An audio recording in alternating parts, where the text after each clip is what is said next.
ठंडी-ठंडी सुबह में अगर आपको चाय पीने को ना मिले तो कैसा लगेगा? इसलिए मैं लग गई मेरे लिए चाय बनाने के लिए।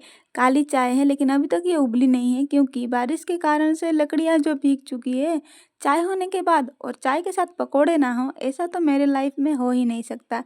पकोड़े को मैंने लिया है हमारे प्राकृतिक कटोरी में यानी कि यहाँ पर पत्तों से हम ऐसे कटोरी बनाते हैं मतलब ये हमारे यहाँ का एक ट्रेडिशन है। हम इसे हर फेस्टिवल में यूज़ करते हैं, इसके साथ सब्जियाँ खाते हैं और भात भी। अगर आपके यहाँ ऐसा कोई ट्रेडिशन है तो मुझे कमेंट करके ज़रूर बताना और सब्सक्राइब करना।